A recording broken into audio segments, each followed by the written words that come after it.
ప్రతిపక్షాల కంటే రాక్షసులు నయం. తెలంగాణ రాష్ట్ర ముఖ్యమంత్రి రేవంత్ రెడ్డి గారిని కోసుకొని తినండి. ఇక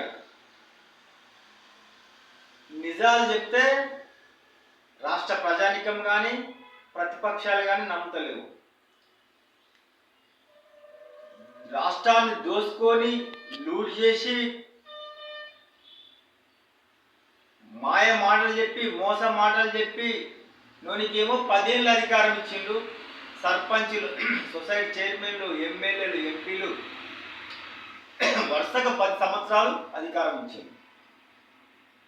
దోసుకొని దాచుకున్నోడేమో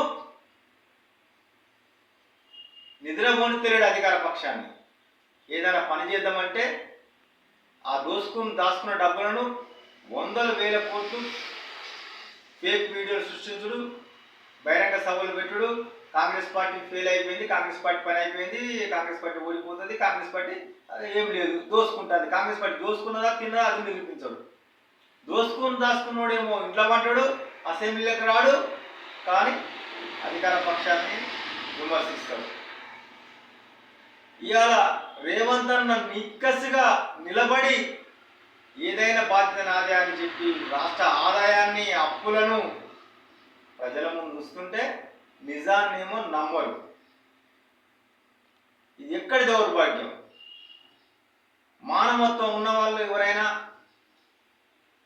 రాజకీయాలు పక్కన పెట్టాలి, ఎలక్షన్లు అప్పుడే రాజకీయాలు చేయాలి.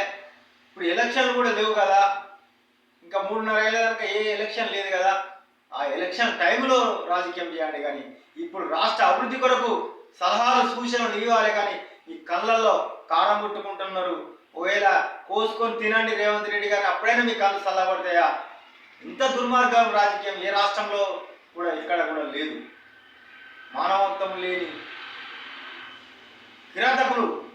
కానీ కిరాతకుడు అయినా ఒక విధంగా మంచి మనసున్న మనిషికి తయారవుతాడు. కానీ ఇంత నీచమైన అధికారం లేకపోతే ఉండలేమనే ఇంత నీచతి ఆయనకి దిగజారుతున్న ప్రతిపక్షాలకు కొంతమంది ఫేక్ గాళ్ళు, కొంతమంది డబ్బులు ఇస్తేనే బతుకుతామనేటోళ్ళు, అలజడి సృష్టించాలనుకునేటోళ్ళు వాళ్ళ మాయలో పడి ప్రభుత్వాన్ని అస్థిరపరచాలి, కాంగ్రెస్ పార్టీని ద్రోహిగా ప్రజలను నిలబెట్టాలంటున్నాం. కానీ ప్రజలు కూడా విజ్ఞతో ఆలోచించాలి. మీ కుటుంబం అయితే మీరు ఇట్టే చేస్తారా? మీ ఇంట్లో కూడా డబ్బు లేకపోయినా కానీ తెచ్చిపెట్టమంటారా? ఎక్కడైతే తెచ్చిపెట్టు, అబ్బాయిని తెచ్చిపెట్టు. ఇదేనా మీ కుటుంబం? అయితే ఇట్లేనా? రాష్ట్రం అంటే ఏంటిది? కుటుంబం కాదా? రాష్ట్రం అంటేనే కుటుంబం. నీ కుటుంబంలో కూడా ఎలాంటి అప్పులే, కష్టాలే, బాధలే ఉంటే మాత్రం అనుకునేవన్నీ అయితే కొన్ని రోజులు బట్టలు కొనడం ఆపుతావు, కొన్ని రోజులు తీర్థయాత్రలు కూడా ఆపుకోవా, కొన్ని ఖర్చులు తగ్గించుకోవా? రాష్ట్రం వేరు, కుటుంబం వేరు కాదు. కుటుంబం బాగుంటేనే రాష్ట్రం బాగుంటుంది, రాష్ట్రం బాగుంటేనే రాష్ట్ర ప్రజలందరూ బాగుంటారు. ఇది లక్ష్యం తెలుసుకొని ప్రతి ఒక్కరు కూడా తెలుసుకోవాల్సిన అవసరం ఉంది. ప్రతిపక్షాలు కుట్రలకు ప్రజలు కూడా బలి కావద్దు. వారి నీచ రాజకీయాన్ని ఎలక్షన్ల ముందే చూపించాలి తప్ప ఇప్పుడు కలిసి రావాలి ప్రభుత్వంతో అభివృద్ధిలో.